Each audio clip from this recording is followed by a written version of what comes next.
Welcome to the Agility in Real Life podcast, Take 5 in Real Life. Now your hosts, Mike Studeman, Jeff Lee, and Pat Campbell.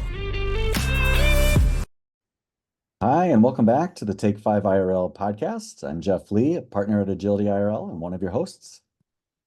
And I'm Pat Campbell, another partner at Agility IRL and the co-host today. Hello, Jeff. Hello, and Pat, we are been talking a little bit about scaling here as you're enjoying your time in the Northwoods, far away from the rest of civilization, which seems like the perfect time for us to talk about big room planning and getting a lot of people into the same place. Yeah, can you talk a little bit, just your background with big room planning, and we'll get into some myths and facts here in a little bit.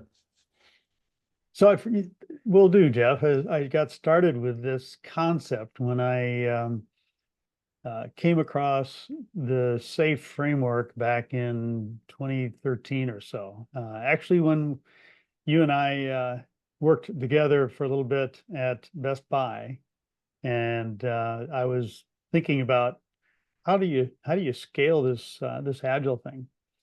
And the idea of big room planning is that if you've got multiple teams working on a large solution, you want to try to get a common view of what's coming up over the next several sprints, so that you're integrating and working together. And I've been doing this probably now at a dozen, large Fortune 500 companies, and multiple dozens of times. And so I've had a chance to see a lot of different implementations of it and examples of good and bad. All right. Well, so first question, is it a myth or a fact that all teams involved in the same scaled environment should be part of the same big room planning session? So that's a popular myth, and it's probably promulgated a little bit by the Scaled Agile Integrated, that every team should be on a train, but that's not always the case. I mean, the train represents a development stream focused on a value stream. But if you've got a single team focused on a single product, there's no reason for them to be a part of PI planning, unless for some reason that product ties or touches or integrates with something that train is doing, that team of teams. And so I would say that's a myth. The fact is, you could have independent single teams out there that are focused on a product. All right. So we're going myth. Those of you out there who are playing along, if you selected myth to the first statement, you get a point. So on to our next statement here. So talking specifically about the Scaled Agile Framework, or SAFE, and PI planning, is the result of that to put together a detailed plan for every sprint until the next PI planning session? Boy, that's a great one. And it's actually something that a lot of companies tend to fall into the trap of. The idea behind PI planning is that with teams of teams working together, you're trying to understand at a high level how they're going to deliver a group of features and integrate them. That doesn't mean that you're going to have detailed stories written out, to the nth degree or anything like that. You're going to at least identify the stories that it's going to take to deliver a feature or a group of features, and roughly how many of those will fit into sprints. Your detailed planning will come at the sprint planning every iteration. But this is a high level view so the teams understand dependencies and delivery times relative to key milestones, things like that. All right. So it sounds like we have our myth number 2, those of you who are keeping track at home. All right, number 3, we're going to have 4 of these. So if you're 2 for 2, you're halfway there. So in SAFE, do story points equate to hours? Is there a hard and fast, locked in equivalent there?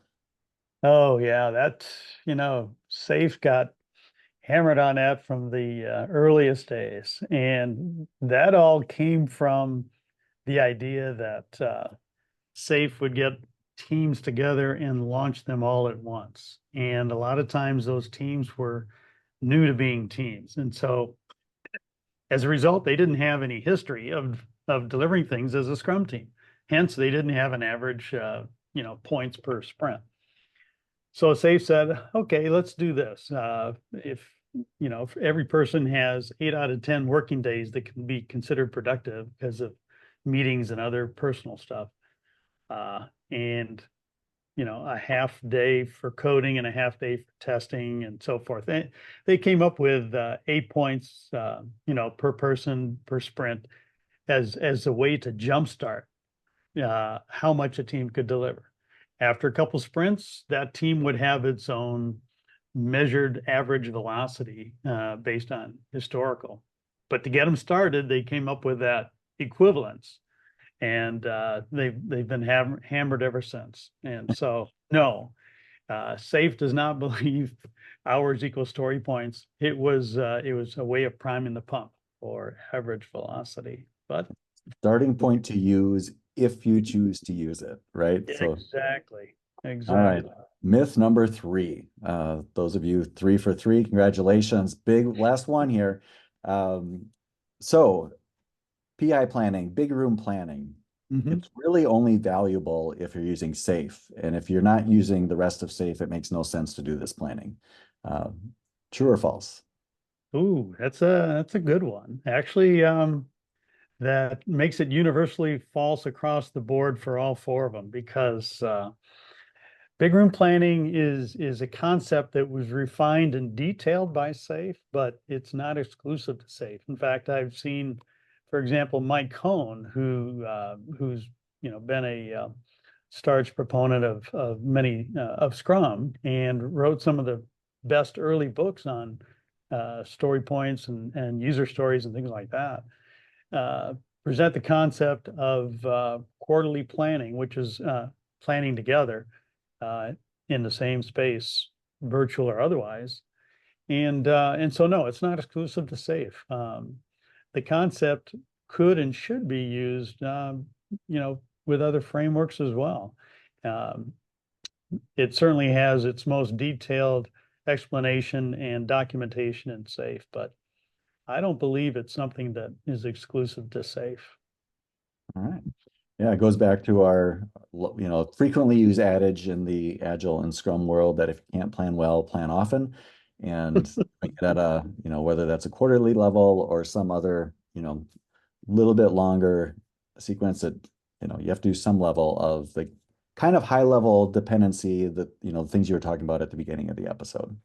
Yeah, good way to think about it is if you've got, your iteration, your sprint plans, and then you have your roadmap, a big room plan of a quarterly plan would fall somewhere between those two. So yeah. All right.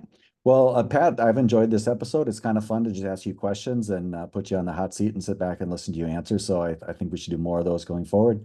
Thank everyone for tuning in. Thanks for joining, and happy planning, however you do it. Thank you for joining us on this episode of the take5IRL podcast.